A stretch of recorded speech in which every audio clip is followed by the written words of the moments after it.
Face à la première. Bonjour à toutes et à tous, bienvenue dans ce nouveau numéro de Face à la première qui accueille aujourd'hui Alfred Marie-Jeanne. Bonjour. Bonjour à tous ceux qui nous écoutent. Pour vous interroger avec moi, Alain Livory. Bonjour Alain. Bonjour Bertrand, bonjour monsieur le député. Alfred Marie-Jeanne, en effet, député de la Martinique, président du mouvement indépendantiste martiniquais, le MIM. Alfred Marie-Jeanne, nous allons parler tout de suite de la campagne pour les élections à la CTM, à la collectivité territoriale de Martinique, avec l'actualité, les faits de campagne tout récents. Et d'abord, cet avertissement, ces menaces d'inéligibilité, de suspension d'indemnité, avancées par le président de région, Serge Letchimy, qui, si on peut dire, a sorti un peu le bâton suite au retrait des conseillers régionaux du groupe des patriotes martiniquais et sympathisants, qui considèrent que Catherine Conconne est démissionnaire, n'a pas à siéger au conseil régional. Quel est votre sentiment, votre analyse de cette situation-là ? J'ai l'impression, et je suis très, très franc avec vous, que le président actuel de la région est en train de déraper. Il dérape. Hein. Je ne vous demande pas votre sentiment, mais c'est inadmissible. Il a envoyé une lettre circulaire à chaque élu, bien sûr, du groupe des patriotes martiniquais et sympathisants, une lettre de menace. Une lettre de menace. Je pense que va s'en suivre une lettre de licenciement, comme si c'était une entreprise, alors que ces mêmes élus, écoutez bien ce que je vous dis, continuent à travailler dans toutes les commissions. Ils sont présents partout. Et j'ajouterai, parce qu'il y a des sujets relativement importants, je suis à l'Assemblée nationale, à la Chambre des députés. Vous êtes témoin à plus d'une fois, que ce soit le groupe socialiste, que ce soit le groupe UMP, appelé actuellement les Républicains, se sont levés des fois pour quitter l'Assemblée. Personne n'a pris de sanctions à ce niveau-là. Et je me demande si lui-même, le président actuel de la région, n'a pas suivi des fois. Je ne l'ai jamais fait dans ma vie. Donc, par conséquent, je trouve ça plutôt ridiculé. Alors, le cabinet du président spécifie dans un communiqué de presse que, d'après lui, le jeudi 24 septembre, en commission permanente, Daniel Marie-Sainte et Marie-Hélène Léotin se sont présentés et ont quitté la salle avant le début des travaux. Et puis, il dit ensuite, Marilyn Lesdema et Francis Carole, eux, ne se sont pas présentés. Vous dites qu'ils continuent à travailler. Or, voici un des arguments que... Non, ne reprenez pas bêtement les arguments de M. Letchimy. Vous vous ridiculisez vous-même. Non, c'est le communiqué de presse de la région que je lis. Il est en train de faire... Je rappelle qu'il a falsifié des documents, personne n'a rien dit. Parce que lui, il rappelle à l'ordre le groupe des patriotes martiniquais sympathisants. Je lui rappelle à l'ordre, je vous rappelle qu'il a falsifié des délibérations. Tout le monde le sait, vous le savez. On n'a pas fait une guerre pour cela. On n'a même pas traduit devant les tribunaux. Je rappelle, puisque vous oubliez ce qu'il a fait, lorsque la Cour des comptes, la Chambre régionale, la Cour des comptes, je répète, avait fait après mon départ de la région.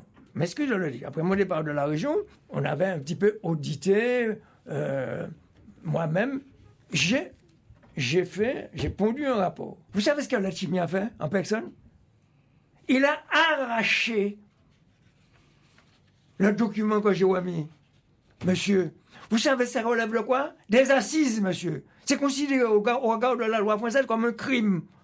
Je n'ai rien dit. Il a fallu que j'écrive directement à la Cour des comptes pour demander à son président de rétablir la vérité. Il a envoyé ce même Letchimy. Voyez, vous cherchez querelle inutilement alors que je ne voulais pas en parler.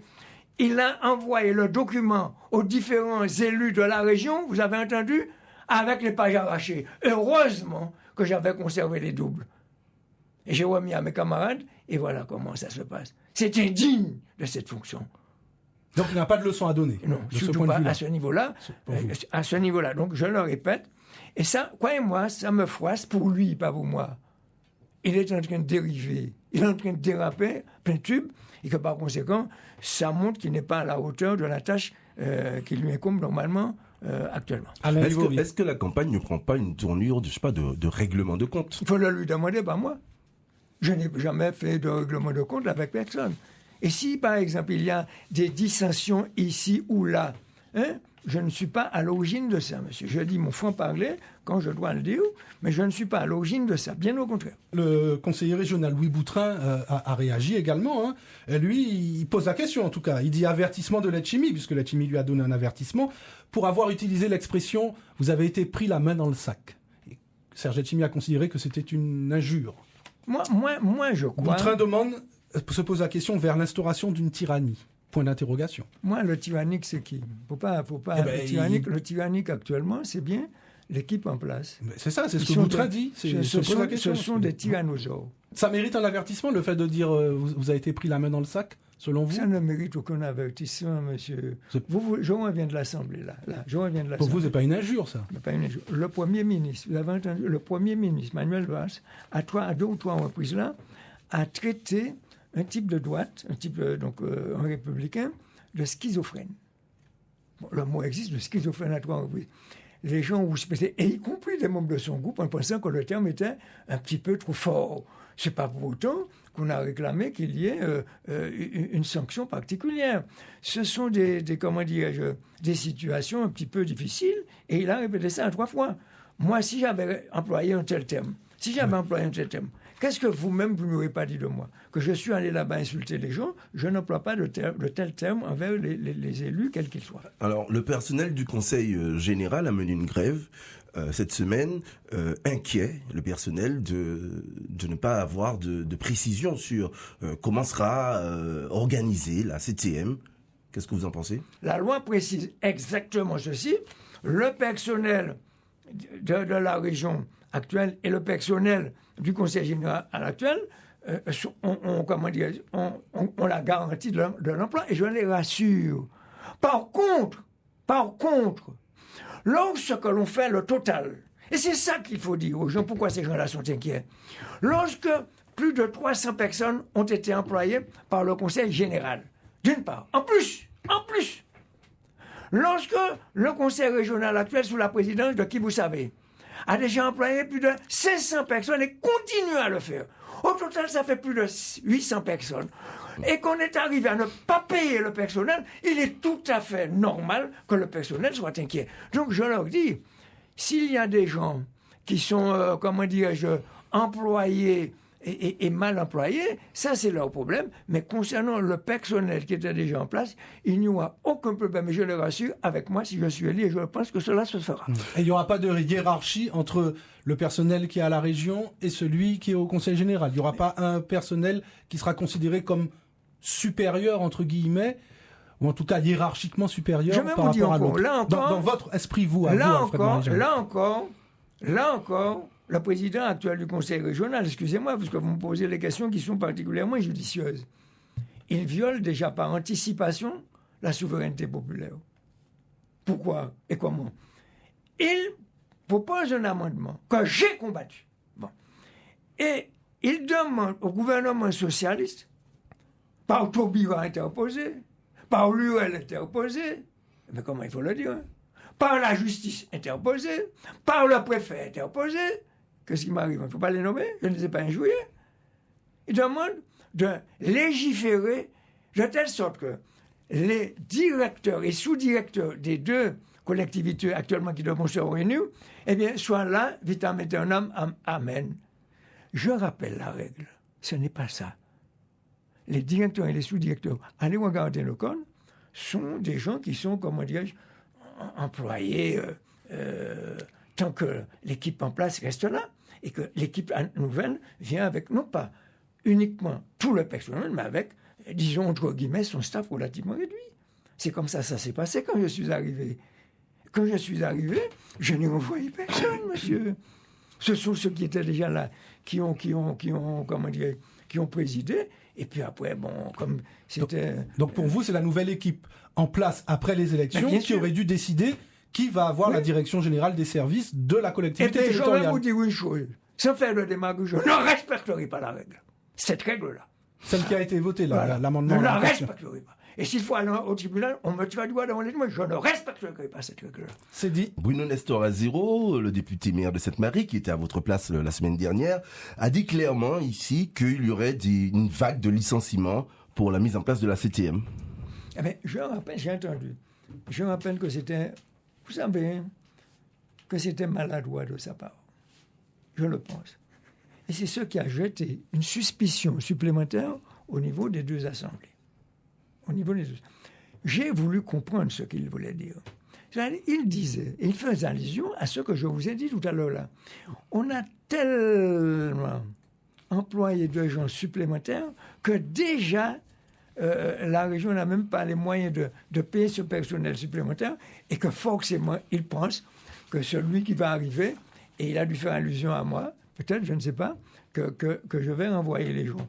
Donc je répète, il n'est pas question de renvoyer les gens systématiquement, mais je pense objectivement qu'il y aura des gens qui vont partir d'eux-mêmes. Et il y a déjà des gens qui laissent le navire. D'autant qu'il faut rappeler quand même que les fonctionnaires territoriaux ont un statut qui les protège, hein, ceux qui sont fonctionnaires. Alors c'est peut-être les vacataires, ceux qui ont des CDD, enfin voilà, qui peuvent peut-être s'interroger, mais les autres, ils ont un statut qui protège leur emploi. Alfred Marie-Jeanne, on parle de la campagne. Le Grand Semblé est parti en campagne déjà depuis plusieurs semaines, voire même depuis plusieurs mois. Est-ce qu'on peut dire aujourd'hui que le Grand Semblé, pour faire réussir la Martinique, parce que c'est le titre exact de votre liste, est désormais en vitesse de croisière? Est-ce que vous avez atteint votre vitesse de croisière? Je pense que la vitesse est en train d'augmenter. Les vents nous sont de plus en plus favorables. Les alizés, pour employer un terme que nous connaissons bien. Et pourquoi? Dois-je vous rappeler, et rappeler à tous ceux qui nous écoutent, tous ceux et toutes celles qui nous écoutent, on m'a demandé de revenir. À l'époque, je le répète très objectivement, Claude Lise lui-même, Nestor Azero lui-même, tous les autres eux-mêmes m'ont demandé de revenir, tout simplement en disant que la dernière fois, au dernier jour, tu n'as pas été écrasé. Tu as été battu. Et c'est Fort-de-France qui avait fait la différence à l'époque, tout le monde le sait. Et dans quelles conditions? Donc on m'a demandé de revenir. À partir du moment qu'on me demandait de revenir, bon, si c'était à présent que j'avais présenté ma liste, ce serait quand même trop tard. Donc j'ai dit, en fonction des aides, des appuis que je recevais, j'ai dit, je suis candidat pour la mise en place de la collectivité territoriale de Martinique. Donnez-moi quelques minutes. Pourquoi? Parce que les gens avaient considéré que j'étais quand même à l'origine de la CTM, de la collectivité unie. Tout le monde le sait. Il faut pas. On était en avance sur la France. Et chaque fois, je le dis. On était en avance sur la France. Pourquoi? Parce que lorsque on a voulu mettre, deux collectivités en Martinique, on a déshabillé Saint-Pierre pour habiller Saint-Paul. C'est ça que l'on doit comprendre. Et j'avais dit à l'époque, si mes souvenirs sont exacts, que c'était une hérésie juridique. C'était le terme que j'avais employé. Et j'avais, à l'époque, fait mon intervention, et dans mon programme, j'avais parlé de l'AOU. Alors, attention, l'AOU, c'est pas l'AOU, là, on le sait que c'est pas ça. AOU, c'est-à-dire Assemblée régionale unifiée. Avant même que l'on puisse obtenir ça. Donc, j'avais déjà dit, personne avant ne l'avait fait. Et je rappelle, pour concrétiser encore, c'est pas les autres, quel que soit le respect qu'on peut avoir pour tous les autres. Je me suis déplacé à Paris pour aller voir qui? Pour aller voir le président Jacques Chirac. Chaque fois que je dis ça, on dit que je suis pour la droite. Eh bien, je ne falsifie pas l'histoire. C'est Jacques Chirac, et je lui rends hommage, que l'on le veuille ou non, qui a permis à nous, il a fait l'article 74 qui n'existait pas grâce à moi. Quand je dis ça, pourquoi je ne vais pas dire que c'est grâce à moi? Et bien sûr, avec Lise aussi. Qu'est-ce que ça veut dire? Pourquoi on trahit la vérité? Et il a réuni un congrès et le conseil, et la Chambre des députés et le Sénat pour faire obtenir ça. Vous imaginez pas ce que ça représente. Ça, c'est notre victoire à nous. Deuxième chose et deuxième victoire, je dis aux gens de retenir, anciennement, lorsque un département, un territoire d'outre-mer, appelé comme vous voulez, devait évoluer soit vers l'autonomie ou l'indépendance, c'était la France qui décidait. Le peuple français, quand je dis le peuple français, c'est pas par opposition au peuple français, au peuple martiniquais qui décidait. Chirac a fait comprendre, je lui ai fait comprendre qu'il fallait interroger le peuple intéressé lui-même. Et c'est comme ça, depuis 2003, rappelez-vous, ça fait déjà 12 ans qu'on a consulté le peuple martiniquais. Ce n'était pas un référendum d'autodétermination. Non, c'était une Voilà. consultation. Donc je Une voulais consultation. expliquer Ouais. qu'il Alors. était tout à fait normal qu'il y ait des gens de ce pays qui me demandent, comme c'est toi qui avais mené le combat, et que c'est toi qui... Basé aussi beaucoup sur le rapport de Claude Lise. Hein, J'ai que- mentionné Lise. D'accord, vous avez mentionné Lise. Alors, on va vous parler d'un petit grain de sable quand même, peut-être qui risque de se glisser dans la machine, non Alain Livory, écoutez. Oui, non, mais le camp patriote va quand même disperser à ces élections. D'un côté, il y a Marcelin Nadeau, la liste qui conduit la liste Nous Pepla, et puis il y a vous. Pourquoi cette dispersion? Pourquoi cette division? Moi, je n'ai rien contre M. Nadeau et les autres. Je constate qu'ils ont été piqués par une mouche, c'est pas quoi, je ne dis pas ça méchamment, La mouche municipale à Sainte-Anne? c'est pas quoi. Moi, je vais vous dire une chose. Nous sommes en période électorale. Je n'en veux pas à M. Nadeau, je n'en veux pas à M. Garcia Malsa, je n'en veux pas à la droite, je n'en veux à personne. C'est tout à fait normal et indiqué que chaque parti politique profite de cette occasion pour avoir des élus. Donc je dis à Marcel Nadeau, bon vent, bon courant, mais j'ai l'impression qu'il a pris le mauvais vent. C'est tout ce que je lui dis. Pourquoi Et il aurait pris le mauvais vent? Parce qu'en réalité, j'ai eu l'occasion de l'aider beaucoup à l'époque où le PPM faisait campagne contre lui. Il ne faut jamais oublier ça, à 2 reprises. Pourquoi il est proche PPM, il est pro-PPM selon vous? Moi, s'il n'est pas PPM, mais enfin, je crois qu'il y a des atomes crochus depuis quelque temps. Donc je ne lui en veux Il se pas. définit quand même comme un patriote. Ah, vous savez, il y a Ou un tellement, souverainiste, en tout il y a- cas. il y a tellement de gens qui se définissent comme des patriotes purs et durs, puis qu'en réalité, qu'ils ont des comportements tout à fait à l'emporte-pièce. Alors, Mais je ne lui en veux pas. Ouais. Moi, c'est pas un problème Alors- pour moi. Chacun choisit sa banque, chacun choisit son radeau. Je souhaite que tout le monde arrive au bon port, mais que le premier arrivé soit la liste que je conduis. Oui, mais c'est ça justement, Alfred Marie-Jeanne. Est-ce que, alors vous dites que vous ne lui en voulez pas, vous n'êtes pas fâché, ça veut dire que éventuellement, s'il y avait un deuxième tour, vous pourriez, s'il est en mesure de figurer à ce deuxième tour, vous pourriez vous rejoindre, faire... Je ne pense faire- pas que pour l'instant ce sera possible, D'accord. par rapport à ces déclarations. Ah bon, Ne me demandez pas de faire l'impossible. bon. Je ne peux pas être plus clair. Ne me demandez pas, parce que c'est lui qui est parti, c'est pas moi qui l'ai chassé. C'est sûr que je tenais à vous démontrer. Est-ce que la division, ce n'est pas quand même le résultat de ce qui s'est passé à Sainte-Anne? Quand même, vous avez soutenu Gilles Belmo face à Gracien Malsa. Est-ce que cette division-là n'est pas un peu le résultat de ce qui s'est passé à Sainte-Anne? Vous soulevez, j'ai déjà répondu plus d'une fois à cette question. Laissez-moi vous dire une chose. Je n'ai de leçons à recevoir de personne. Et je l'ai fait en toute connaissance de cause 5 minutes. Et je ne veux rappeler quoi que ce soit de fautif. J'ai eu en main un document que je n'ai jamais montré.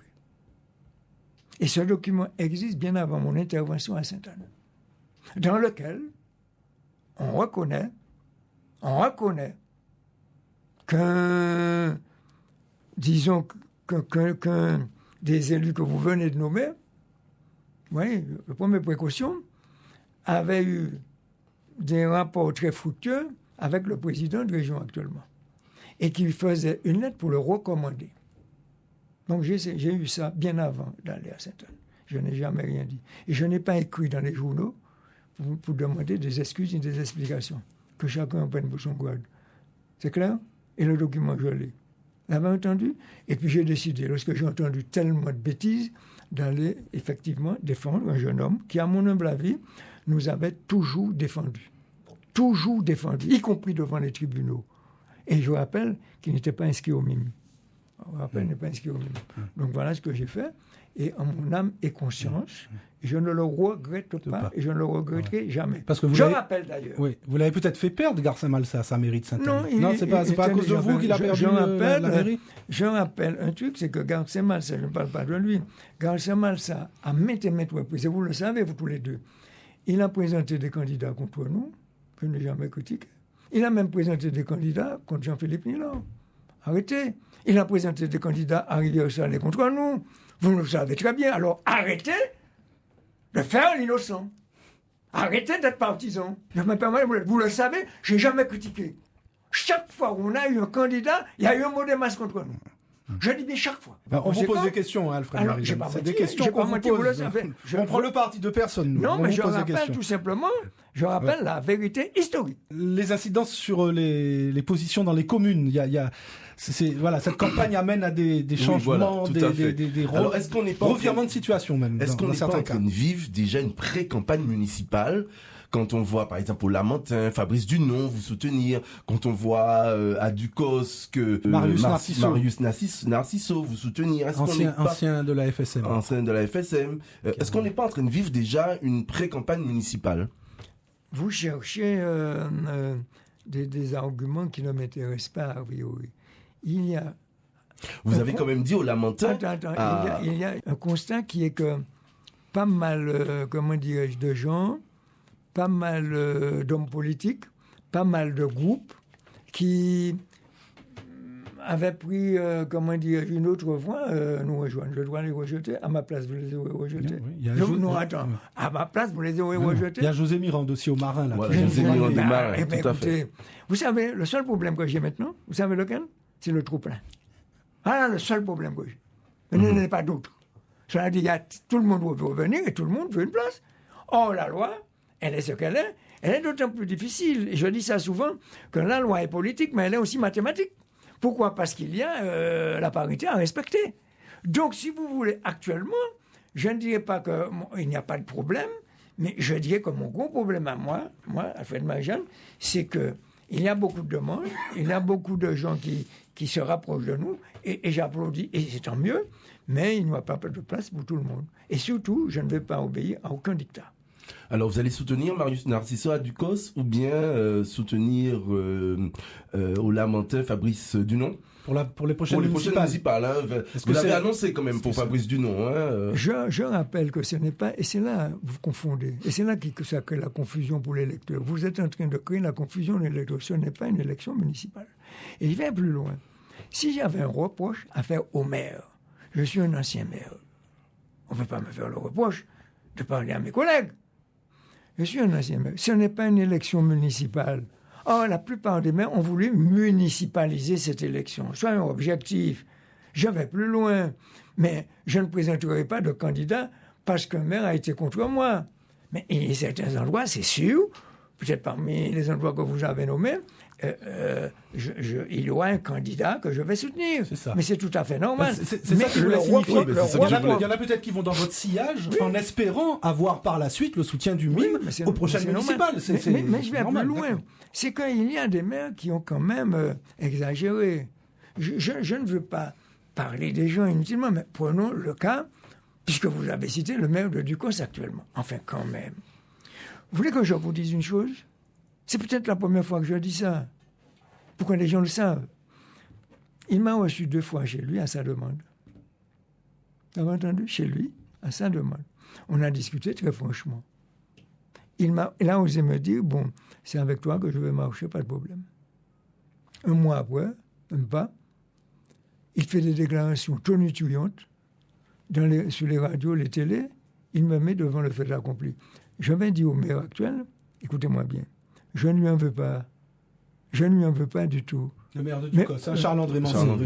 Mais il faut qu'il comprenne que c'est fini. J'ai eu l'occasion de l'aider à 2 ou 3 reprises. Et vous le savez mieux que quiconque lorsqu'il était en difficulté. Cette fois-ci, il ne va pas recevoir mon soutien. Pour terminer sur cet aspect de la campagne, des faits de campagne, tout ça, il reste le cas Azero. Bruno Nestor Azero, qui ne veut pas se prononcer, qui dit qu'il ne se prononcera peut-être pas d'ailleurs, et qu'il le fera peut-être même savoir après le vote. Bon. Par contre, il a des adhérents de son parti à Sainte-Marie, le MIP, qui vont sur des listes. Il a 5 candidats sur 5 listes différentes, dont peut-être une, Paulette Bérimé, qui entend venir avec vous. Qu'est-ce que vous dites après tous ces feuilletons à zéro et il fait durer le suspense encore? J'ai envie de poser la question. Je sais que vous n'allez pas me répondre. Votre sentiment. Vous ne pouvez pas me dire qu'au fond de vous-même, on peut accepter de telles conditions de travail. Non, objectivement. Quelle que soit la sympathie que j'ai eue pour le maire de Sainte-Marie, Bruno Nestor Azero, j'ai parlé en son nom d'ailleurs il n'y a pas bien longtemps, la manière de procéder ne me convient pas. C'est pas démocratique. Vous connaissez une municipalité dans laquelle il n'y a pas de friction?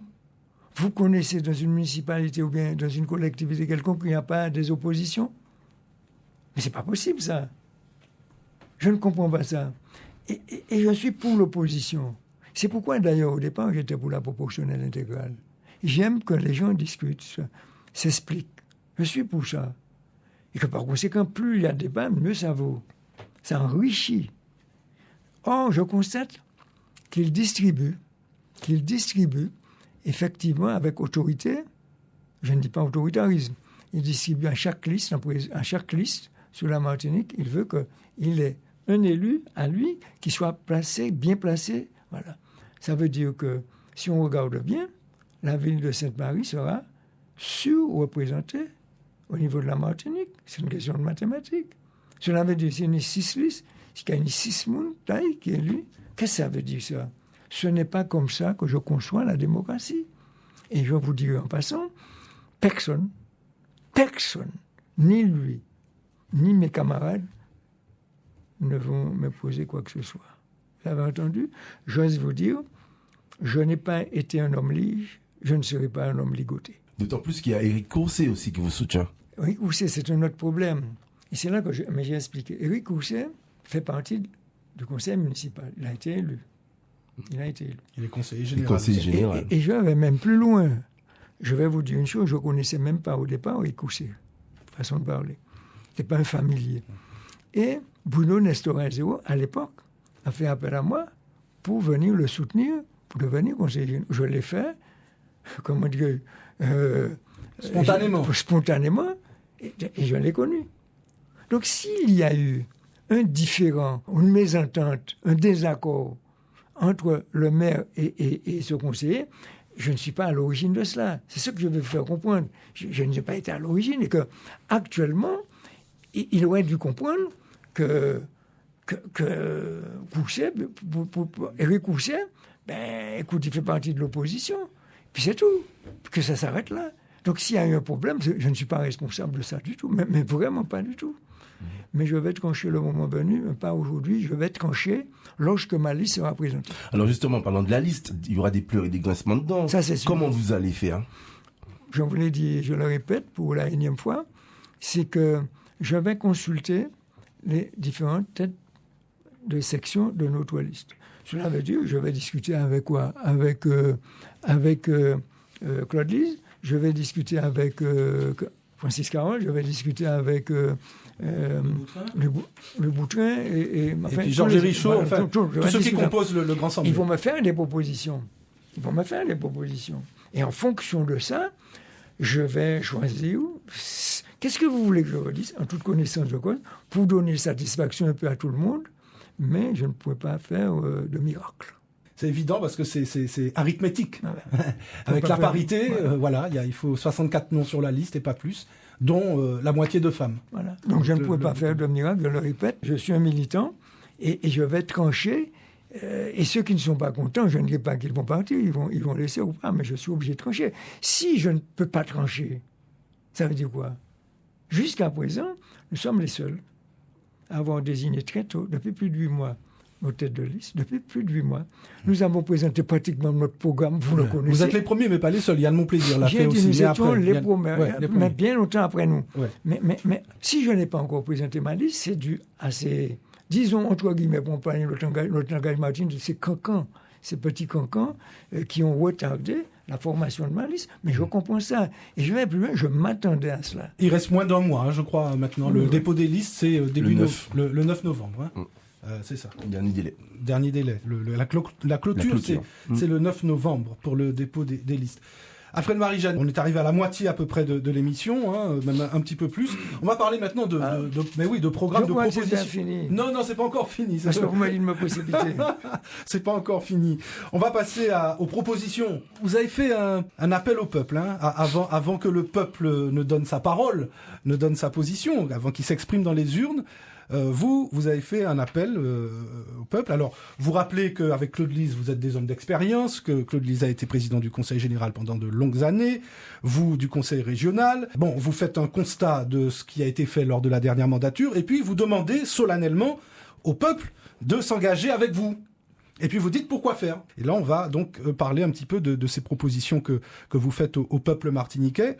Alfred Marie-Jeanne, vous dites d'abord pour consacrer le budget de la collectivité territoriale de Martinique au redressement et au développement du pays. Le pays a besoin d'être redressé. Vous êtes un électeur, vous êtes un observateur très pertinent de la vie politique dans ce pays.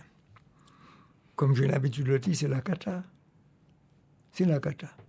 Et ça se résume en une phrase, ou bien en un constat. Quand vous pensez que le conseil régional de Martinique, ça ne m'était jamais arrivé, malgré les difficultés, le conseil régional de Martinique est arrivé à ne pas payer en temps et en heure son personnel. Payer avec du retard. C'est ça qui a créé, et qui a mis, comment dire, c'était le pavé jeté dans la mare. De mon temps, ça ne s'était jamais fait. C'est ça que je vais faire comprendre. Je rappelle, ça peut vexer les uns et les autres, que lorsque je suis arrivé en dôme, comme on dit, c'est-à-dire au pouvoir à la région, c'est-à-dire élu président, j'ai rencontré une situation catastrophique, monsieur. Quand je dis ça, je n'accuse personne. Et je vais plus loin. Je n'ai fait faire aucun audit. Je n'ai envoyé aucune lettre de menace aux gens. Je n'ai pratiquement pas envoyé les gens.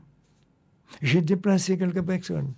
Tout simplement parce que j'admettais que certaines personnes n'étaient pas suffisamment, comment dirais-je, à l'écoute de leur service. Des désirants, des gens qui le recevaient, pour ne pas dire l'avantage. Donc j'ai fait de mon mieux. Et je rappelle que nous avons payé énormément de dettes. J'ai renégocié la dette. Et je viens plus loin, c'est la première fois qu'en France, et quand je dis en France et dans les territoires et départements d'outre-mer, qu'on avait mis une telle collectivité sous tutelle. Ça veut dire quoi? On oublie ça. On ne fait pas de palmarès d'anciens combattants. La Martinique était mise sous tutelle au point que l'État, vous avez entendu, l'État faisait le prélèvement à la souche. Ça ne s'est jamais fait en France. Ça ne s'est jamais fait. C'est un cas atypique. Cela veut dire qu'on prenait l'argent, on payait les fournisseurs, et puis le peu qui restait, il faudrait travailler avec. Vous imaginez ce que ça représentait comme difficulté pour nous? Et tout simplement, on a fait ça parce que j'étais un indépendantiste, parce que j'étais un patriote martiniquais, pour me mettre à l'épreuve. Mais l'épreuve, aujourd'hui, c'est ma force, c'est ma référence. Mais on a, vous comprenez? Oui. Voilà ce que nous avons fait. Je l'ai fait. Je n'ai pas laissé de trésor de guerre. Je n'ai pas laissé, comment dire, de matelas. C'est fini. À l'époque, on parlait de matelas. On parlait du matelas. Il n'y a pas eu. Ils ont dilapidé le matelas. Ils sont sous le sommier. Ils sont même à terre.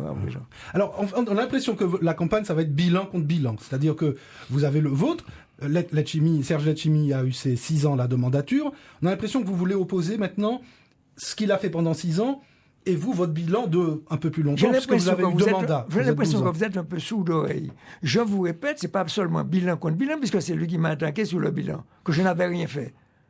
Et vous-même, vous venez de me poser une question sur ce qu'on avait fait. Donc, j'ai répondu à votre question. C'est pas bilan contre bilan. Je vous ai demandé si la Martinique a besoin d'être redressée. Et je vous ai dit, au redressement du pays. Je vous ai dit, au redressement parce du pays. que la situation s'est dégradée au point qu'on est obligé de faire ça. Mais vous avez en main, heureusement, le programme que nous avions initié et que par conséquent, je réponds aux questions que vous me posez, c'est tout. L'INSEE a donné un rapport sur les comptes économiques pour l'année 2014. En tout cas, il ressort que le PIB de la Martinique a progressé de 1,4% en volume en 2014, après une évolution quasi nulle ou négative entre 2011 et 2014. Alors, est-ce que cela signifie finalement qu'il n'y a pas besoin de redressement, que le pays va bien, ou en tout cas va mieux, s'oriente vers un mieux, si on s'en réfère à ça? C'est pas, comme on dit en français, c'est pas une hirondelle qui fait le printemps, monsieur.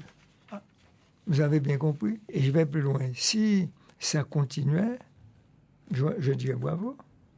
C'est que ça se dégrade de plus en plus. Et ça continue à se dégrader. C'est ça la situation. Et il y a aussi un degré de corruption tel qu'on n'a jamais vu dans aucun pays. Corruption, je me tiens mon mot. Je vais vous expliquer pourquoi. Enfin, quand même. Vous ne connaissez pas les affaires? Pas besoin de les rappeler. Je ne suis pas à l'origine de ces affaires-là. Ça sent tellement, ça vous donne la nausée que je n'en parle pas.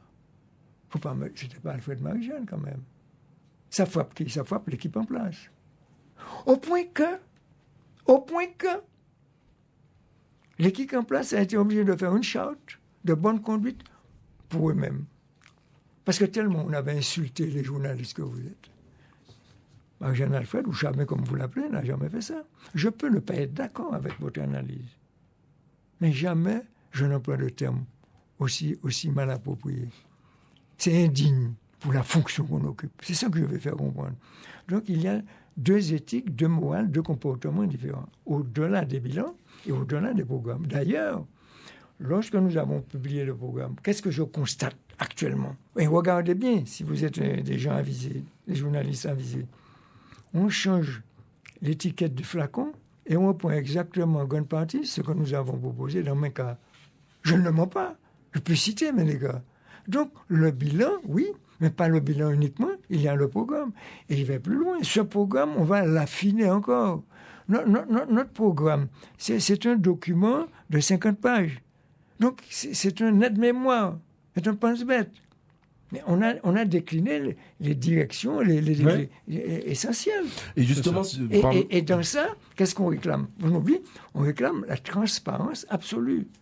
Et que ce sera fait de façon démocratique, ce qu'on ne fait pas actuellement. Et parmi les directions, on ne retrouve pas le tourisme. Selon l'INSEE, le tourisme ne représente que 4% du PIB. Il n'y a pas un problème? Ça ne devrait pas être un moteur économique pour la Martinique, le tourisme? Ben, laissez-moi vous dire une chose. Automatiquement, le tourisme doit être un élément moteur. Vous allez me dire que je fais encore un retour en arrière.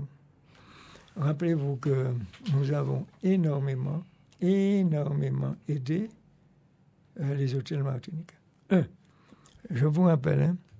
Qui ferment les uns après les autres. Voilà. Après, pas nous. Nous avons aidé à la création du CAPEX. Ne me dites pas que ce n'est pas vrai.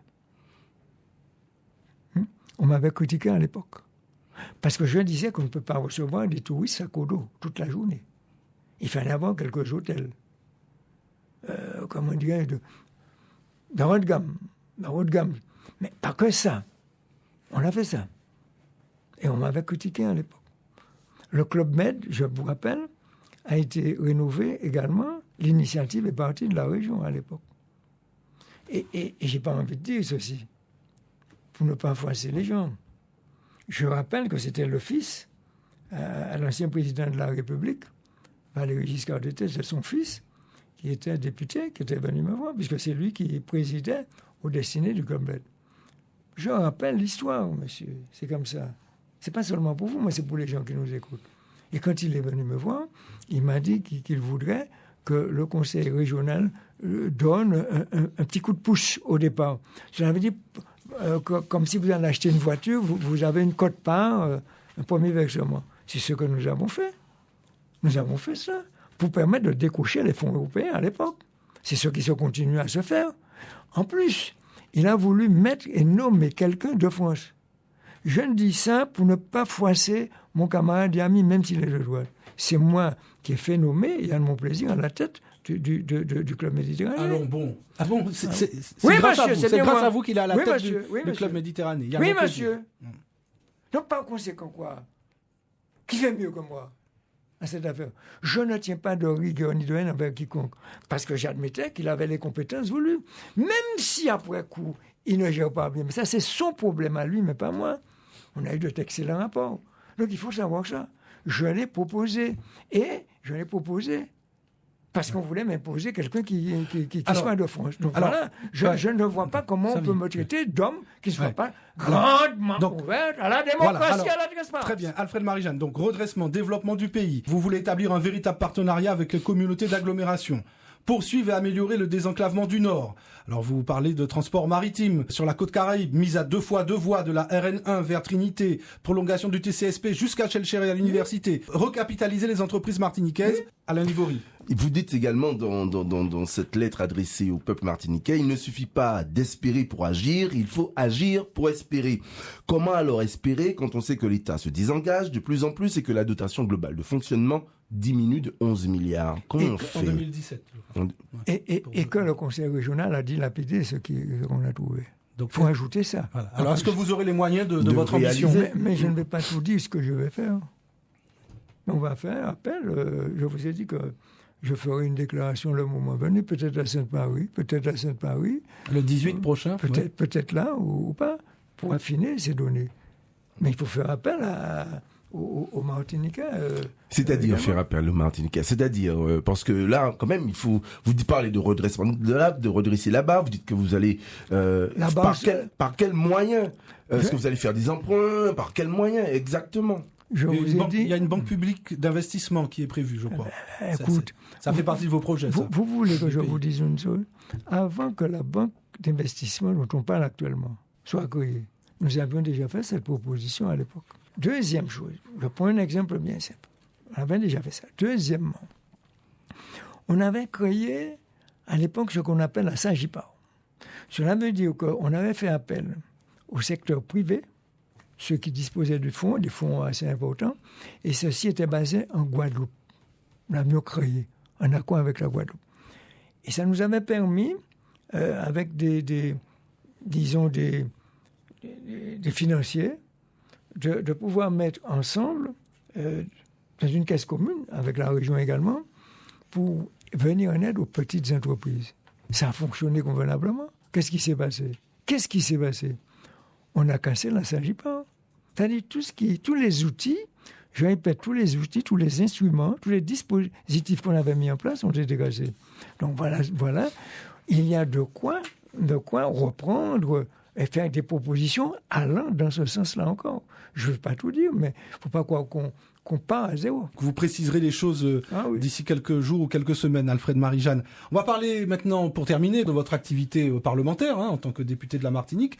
Et d'abord, sur cette actualité toute récente, un vote à l'unanimité de 2 amendements sur la mutation des fonctionnaires. Et on nous a dit que vous êtes fortement intervenu sur cette affaire, que vous avez poussé un petit peu la ministre à justement aller sur cette voie de ces amendements concernant la mutation des fonctionnaires de retour. Il faut qu'ils soient de retour au pays, c'est ce que ça signifie. Des fonctionnaires qui sont restés longtemps, soit dans l'Hexagone ou ailleurs en France, et qui souhaitent à un moment revenir dans leur pays, mais c'est difficile. Vous voulez que je vous dise une chose?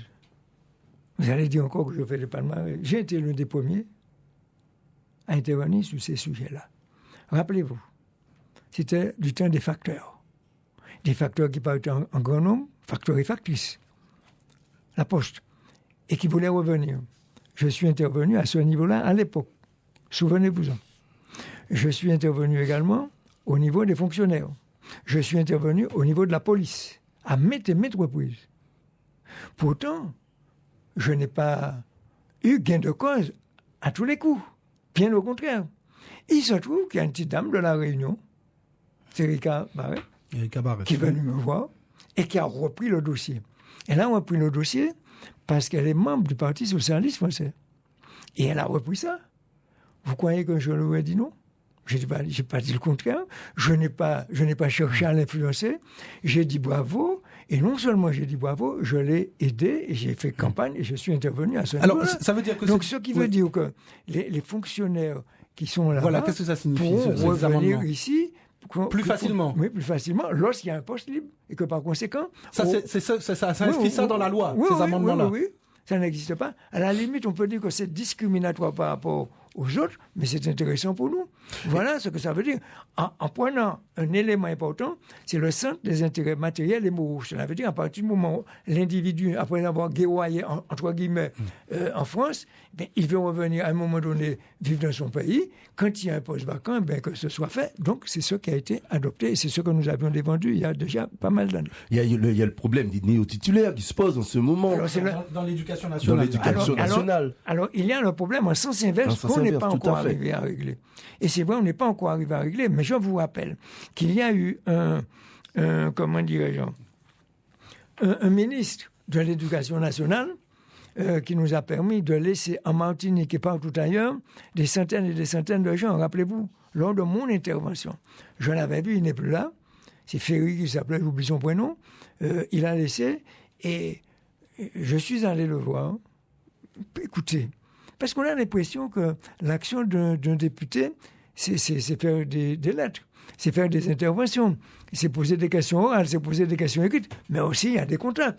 Et je l'ai vu, et je l'ai dit, je ne dévoile pas, mais c'est une réalité. Je l'ai vu et je lui ai dit, bon, il y a un problème qui se pose, vous avez, aussi, en Martinique et ailleurs, vous avez des fonctionnaires qui sont là depuis 4, 5, 6 ans. et qui enseignent.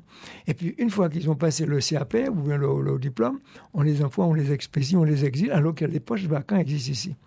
Je lui ai expliqué ce problème et je lui ai dit, bon, je vais faire une intervention. Et je vais vous dire ce que je lui ai dit, ça va froisser les gens. Je lui ai dit, je veux que ce soit lui qui me réponde. Lui, et personne d'autre. Elle dit, pas la ministre ou le ministre du département et de l'outre-mer. Qu'il me dise non, mais c'est lui. Qu'il me dise oui, mais c'est lui. Et je lui ai envoyé le texte de mon intervention au préalable. Eh bien, il se trouve que ce monsieur, le courant passé, il a fait son intervention, il nous a donné satisfaction. À plus de 80%, les gens qui étaient ici sont restés, monsieur. Et tout le monde doit le retenir. Vous savez ce qu'il a fait? Il a eu le toupet. À ce moment, j'ai reçu des coups de téléphone de Guadeloupe. Je ne fais pas de palmarès, de Guadeloupe, de Guyane, de Saint-Martin, de Saint-Barthélemy, de la Réunion, en disant que mais on n'a rien fait pour nous. J'ai répondu que j'étais le seul à descendre dans la rue pour ça. J'ai défilé dans la rue. Vous oubliez ça? Et oui, il a joué le jeu. Vous savez ce qu'il a dit? Il n'est plus là, je peux témoigner. Il a dit, mais c'était M. Marie-Jeanne seul qui a demandé. Vous n'avez rien demandé. Allez lui demander. Il a eu le toupet de dire ça en rigolant. Alors, quand on m'a téléphoné, il allait le faire quand même. Voilà comment ça s'est passé. Et ça s'est passé, on a eu gain de cause. Donc, on a eu gain de cause. Mais néanmoins, ce n'est pas encore définitif. Pour le retour, pratiquement, on peut dire c'est acté.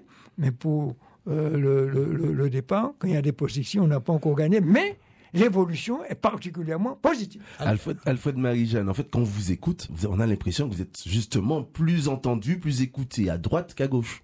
Non, je suis écouté par des gouvernements de droite, président Non, je suis écouté dans tous les milieux, les milieux et les partis en France, sauf l'extrême droite. Effectivement, j'ai des amis, pourquoi j'ai pas peur de le dire, j'ai des amis aux Républicains, à l'UDI, j'ai également chez les écologistes, au fond de gauche. Au Parti Socialiste, non. Au Parti Socialiste aussi. Mais il y en a pas mal. Ah bon? Mais Parti Socialiste celui, le ministre qui était là était un ministre socialiste. C'est un ministre socialiste dont vous parlez. Ministre socialiste. C'est pourquoi j'ai tenu à lui rendre hommage pour montrer qu'il y avait des socialistes qui sortaient du lot. Alors, pour conclure, parce que c'est presque déjà la fin de l'émission, si Alain Livory, il y a une dernière question, mais très rapidement. Moi, c'est le mot race. Vous êtes revenu là-dessus. Encore, vous avez encore demandé cette semaine à ce que le Sénat se saisisse, après que l'Assemblée nationale ait adopté votre projet de loi, je crois, ou en tout cas, c'est une proposition, de bannir le mot race de tous les textes législatifs, du droit français, quoi, en quelque sorte. Et là, alors, ça fait un moment que le Sénat doit se saisir de ça, il ne fait rien. Là, vous avez dit, bon, ça suffit. Après les propos de Nadine Morano, faut y aller cette fois, le Sénat. Vous me permettez de ne pas répondre par oui ou par non, même si on dépasse une seconde. C'est pas grave, allez-y. Je n'ai pas une seconde pour elle. Oui. Depuis les dernières législatives, mes collègues ont préféré m'envoyer expérience à la commission des lois. Et il se trouve que le groupe dans lequel je suis, le groupe GDA, groupe démocrate et républicain, voulait représenter, faire une proposition pour enlever le mot race, en principe dans la Constitution, dans la législation française, disons ça plutôt. Et on m'a fait ce cadeau empoisonné. J'ai hésité longuement. Bon, j'ai accepté, mais j'ai fait des recherches énormes à ce niveau-là. Et j'ai trouvé qu'au départ, dans la dernière Constitution française de 1958, le mot race n'était pas prévu. On avait mis sexe, etc. Et ça a été une trouvaille bizarre. Donc j'ai essayé, personnellement, d'enlever le mot race partout où ça la pouvait, dans tous les codes, et dans toutes les lois. J'ai remplacé par, comment dire, par d'autres mots, mais enlever le mot race. Et ce projet a été adopté, vous écoutez bien, en séance plénière de la Chambre des députés, disons ça. Et ça a été fait, ça a été adopté. Je vais vous dire, il n'y a pas eu d'opposition. Vous imaginez, il n'y a pas eu d'opposition. Il y a peut-être eu 2 ou 3 qui se sont abstenus, mais il n'y a pas eu d'opposition. Je répète, de la droite à la gauche. Sauf, bien sûr, les racistes. Et bien, 2 ans et demi après, regardez comment, actuellement, en France, vous avez une espèce de racisme débridé. Donc, il était opportun que je puisse interpeller le gouvernement et dire, mais après 2 ans et demi, ce serait intéressant que je vous prends au mot et que vous puissiez, demander, ou du moins faire, introduire la loi le prépare au niveau du Sénat, l'étude de cette question. Et j'ai constaté que à la fois le Premier ministre a donné son accord et à la fois la garde des Sceaux, Taubira. Donc, j'espère que cela va continuer et qu'on pourra enlever le MOAS, enfin, comme je l'avais prévu. Alors, la dernière question, très court. Une dernière question, une liste Front National pour la CTM, pour les élections de la CTM, c'est possible en Martinique? Une liste quoi? Une liste Front National pour la CTM. Est-ce que c'est Quelqu'un possible? qui est en Martinique et qui est Martiniquais vote Front National, je vous dis, c'est une indignité pour nous. Papa le dit, c'est une indignité pour nous. Maintenant, l'individu fera ce qu'il veut. Mais pour moi, il n'y a pas de race. Et que par conséquent, le racisme, je le combats. Je ne supporte pas ça. Et je répète, le racisme, d'où qu'il vienne. Que le racisme soit d'origine de gens de couleur blanche, disons ça comme ça. Que ça vienne de la Palestine, que ça vienne des Arabes. Je suis contre le racisme. Vous avez entendu? Ou même de l'Afrique. Hein. Ou de l'Afrique. Il y a du racisme aussi en Afrique. Et je vais terminer en vous disant ceci. Je reviens de France et j'ai eu, je vous donne, c'est un scoop si vous ne l'avez pas, concernant Nadine Morano. On n'a rien dit, mais on a regardé sur l'Internet, ceci, cela. Son grand-père, vous avez entendu, son grand-père est un Africain bien noir. Son grand-père est un Africain bien noir. On a vu la photo. Écoutez-moi bien. Ensuite, qui s'est marié avec, qui a enfanté sa grand-mère. Et il se trouve que l'un des fils s'est marié à une blanche et a fait un moineau. Et vous savez ce que le grand-père africain a dit? C'est une conne. En parlant de sa petite fille. Parce qu'il est toujours en vie, oui, il est en vie. Ce grand-père. On l'a interviewé, on a vu sa photo. Mais on a dit pourquoi ici? Cela veut dire madame a du sang noir dans ses veines. Donc c'est idiot. Donc elle est une Française pas complètement blanche. Quoi, c'est ce que vous voulez. Je voulais le dire exprès. Si on peut dire comme ça. Parce on ne le dit pas. J'ai vu la photo et on a interrogé le grand-père et il a répondu. Par conséquent, c'est pourquoi je tiens à dire à tous les commentateurs qui disent que même si on lève le mot race, il y aura le racisme, mais il faut enlever le mot race. Pour faire quoi? Pour que l'on ne prenne pas ça comme prétexte pour devenir raciste. Vous avez compris? Voilà. Alfred Marie-Jeanne, merci. C'est la fin de cette émission. Merci d'avoir répondu à nos questions. Et on souhaite un bon dimanche après-midi à tous nos auditeurs. Une émission à retrouver sur Internet, sur notre site Martinique Première, donc dès demain. Merci. C'est moi qui vous remercie. Je vous remercie d'avoir un petit peu été moi-même, j'avais dit un petit peu gouailleur, mais ferme à ce niveau-là sur des sujets, à mon avis, qui nous intéressent tous. Merci Alain Livory. Merci. Au revoir. Face à la première,